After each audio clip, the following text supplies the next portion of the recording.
Avui en dia vivim en un món tan globalitzat i estandarditzat que si volem fer-nos qualsevol cosa al nostre gust o a mida hem de tindre una certa possibilitat adquisitiva, perquè això no està a l'abast de tots.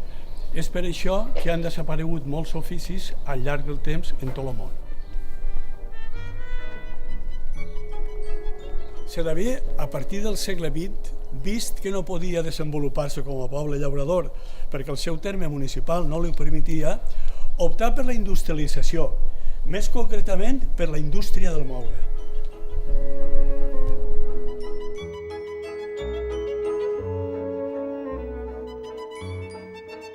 Això no vol dir que a Sedaví, com a qualsevol poble del món, no hi hagueren fusters de tota la vida, perquè l'ofici de fuster és un dels oficis més antics en qualsevol civilització.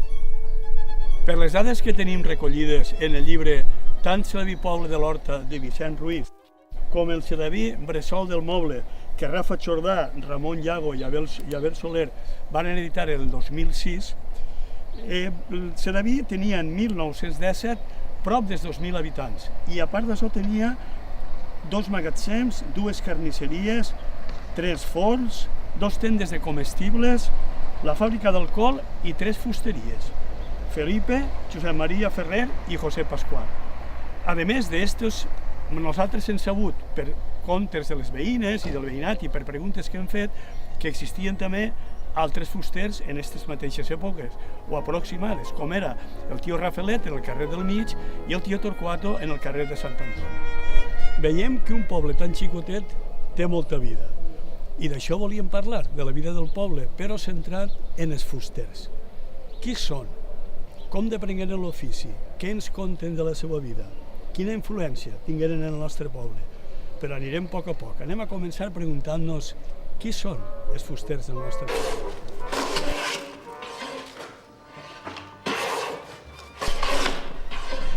El seu tacte ens encisa i el seu olor ens enamora.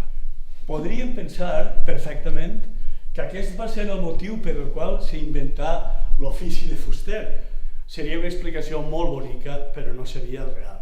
Però el seu veritable origen, sense ser tan poètic, no deixa de ser molt interessant. La història de la fusteria té els seus orígens quan les persones comencen a treballar en ferramentes de mà. Un fuster, originalment i a nivell universal, és aquella persona que treballa la fusta en les seues mans i és capaç de fer objectes des de molt xicotets fins a inclús edificis. Aquests artesans, a més de les seues mans hàbils, necessiten tindre un coneixement de la fusta que utilitzen perquè així amb ella poden treure des d'un objecte que siga útil i al mateix temps bonic.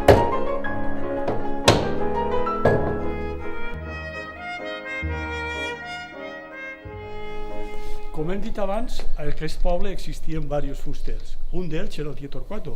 Així darrere de mi mateixa estava el seu taller. La de mobles, cadires, prestatgeries que han eixit d'aquest taller. Però per a que conegueu millor qui era el tio Torquato, anem a parlar amb la seva filla Trini. Acompanyeu-me. Pues així estem Trini i jo raonant de son pare que a més de ser un bon fuster era un personatge total al poble. Jo que he tingut la sort de conèixer-los des de xicotet, dono bona fe d'ell. El que m'agradaria, Torres Trini, és que ara que estem així tan a gust els dos, que me contares algo de ton pare que recordes del taller, de com era com a fuster, alguna xerrada, com duia ell el taller de fusteria? Ell el taller de fusteria el duia molt bé. Ja saps tu que ell sempre tenia allí una companyia molt bona, que era ton tio Manuel, i sempre estava allí xerrant de companyia d'ell, i ell allí estava feliç treballant. Jo recordo molt com treballa a gust, i com tu dius, un lloc on anaves, jo per exemple és que ho he disfrutat molt, no? De sentar-me allí, simplement a veure-lo treballar en la llapicereta i l'orella, i quan te dia alguna cosa, se baixava les ulleres que mirava per damunt, contava totes les seues històries. I també te volia preguntar això, ell és jubilat prou major, ell tanca el taller ja major? En 70 i pico d'anys, perquè és que entonces no havia seguretat social. Les portes i dalt la barana d'això i tal l'ha feta ell, són les últimes coses que tenim fetes d'ell. I així saps que les dues cases dels Panyeros també les va fer ell. Sí, sí. I la d'allà de l'altra també, totes. I la casa del Mont del Rosari també. En la iglesia que dius tu, les dues portes de les dues habitacions veues, quan van fer la reforma, eren de Movila, que les havia fet ell. I a la iglesia no n'hi havia, al costat eren molt velles, tuntinyoses. Diu, el tio les arreglarà per allí i les acoplà, li va fer la forma, però és que després li va delacar perquè tenia que anar en blanc. I la fornícula va estar la relíquia de Sant Torquat. Ella ha fet molt en la parròquia, molts treballs. Bueno, moltíssimes gràcies. Ja sabem un poc més del tio Torquato. Si hi ha algun viatge que necessiteu més, me teniu a la vostra disposició. Moltíssimes gràcies i estem molt contents de tenir un fuster com ell a Sedaví. Ell i altres com ell, que tenim una bona sembrada de fusters com ell, enamorats de la seva professió i de la que tenim que estar orgullosos.